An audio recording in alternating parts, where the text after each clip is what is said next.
That's what Chazal say, right? Even the empty ones of the Jews are full of, like a rimon, like a pomegranate, full of seeds. Like the seeds are the fruit. It's not like the seeds you throw out of of an orange. The pomegranate, you eat the seeds. Get the seeds. The Jews are full of seeds, full of mitzvot, like the pomegranate, because their whole essence is Torah and mitzvot. But they're unaware. That's what he says here. They mingled amongst the nations and learned from their deeds. But their souls from Avram, Yitzchak, and Yaakov are intrinsically pure and yearn to return to their roots.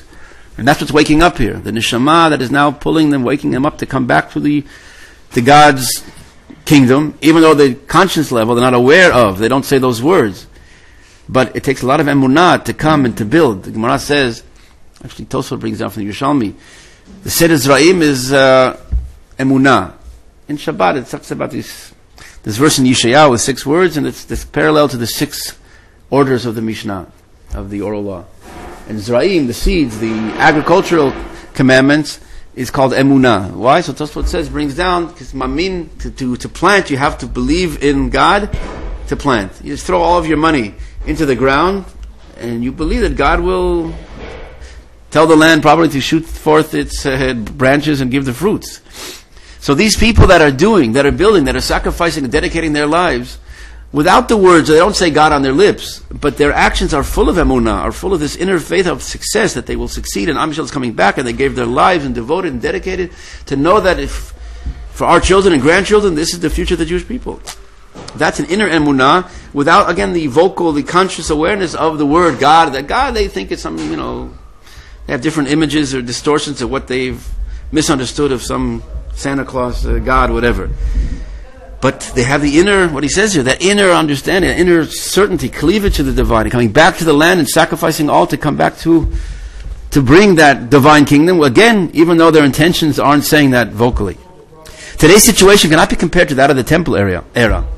When the Jews dwelt in their land, at that time the members of the Sanhedrin, who had sat upon the thrones of judgment, Torah and piety, showed and taught them the ways of Torah. There it was clear. There you had who to go to. They were telling you what to do, what is proper. Yet they rejected it. And when they didn't listen to the voice of the prophets. However, in our generation, where people were born in exile and they were assimilated with the Gentiles, they did not see or hear the ways of Torah. People from, all over America, people that never heard, they don't even know what a Jew is, what it means that they're Jewish, what does that entail, what does that require, what does that mean to them, what is a gift for Am Yisrael, how they run their lives according to the divine ideal. They didn't hear someone saying that, tell them that, and they ran away. Here they never heard these things. That's called Tinok Shenishba, someone that's raised among the nations. They did not see or hear or experience God's honor. Therefore, the fact that they don't follow the ways of the Torah is no proof that they detest it. They have simply been blackened by the conduct of the Gentiles, like it says in the Midrash. He already cited above the great Mekubal, the Admor, the Rebbe Mikomarna, the giant of Kabbalah, He swore by the God, the eternal God, that today's sinners are like infants who were kidnapped by the Gentiles. This halachic concept called Tinok Shenishba, that he claimed, not only him, but he brings down this Rebbe Mikamarna, that they have this law of Tinok Shenishba. For they act under duress and all their sins are unintentional. He brings down the Rambam, the Chazon Ish talks about, a lot of sources that talk about this today, how to relate to the secular of today. Just to yell at them, scream at them, they're not doing that proper. That's true that they're lacking. The question is, where does it stem from? How to fix it, how to complete, and not to throw out the good part, that the neshama is pulling them back. The opposite, Rav, the Tzitz Eliezer, that same Rav Waldenberg, is brought down, also cited here in this book, of that the redemption specifically comes to these people. It changes the whole thing of how people think. He says, after he showed how even though evil kings can do the process and it can come through them, the redemption, and he says, no, specifically it comes to them. Why? He brings down from Toldot Yaakov, this book of Kabbalah, and he says, I would like to mention a wonderful idea. This is a book of response to halacha. He brings down from the Toldot Yaakov and Choshen Mishpat, while discussing the virtue of Eretz Yisrael and the fact that Allah, this is on page 55 in Question of Redemption in English,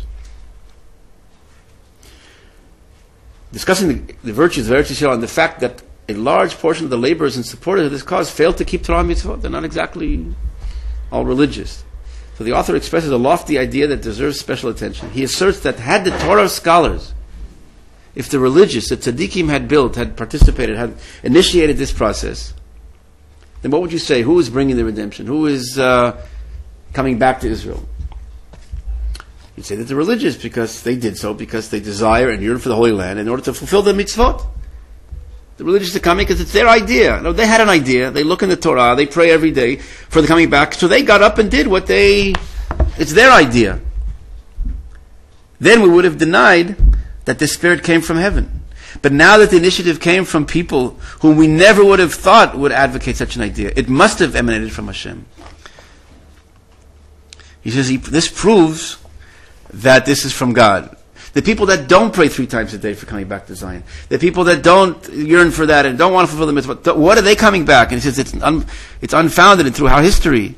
The difficulty of acclimating to a new society, learning a new language. No one does that. People, because that's the opposite. People use that as an excuse not to come back to the land. And all of a sudden this movement that defines human logic, the secular Zionism defies human logic. Most of the pioneers came from established homes in exile, people familiar with the local language, deeper rooted in the culture. Still tens of thousands of youngsters left everything behind, immigrated to a desolate, swamp-filled, disease-infested land. They lowered their standard of living, etc. Why did they do this? Where does it come from? Because the rabbis, you can say, it came from their own free will of doing what they know to be good, is proper, the commandment to come to Israel. But these people don't do it because they believe in the commandments. So why are they coming? That's this inner divine dimension, the awakening. God says, like it says in Yechezkel 36, 37, I will pick you up and bring you back to the land of Israel.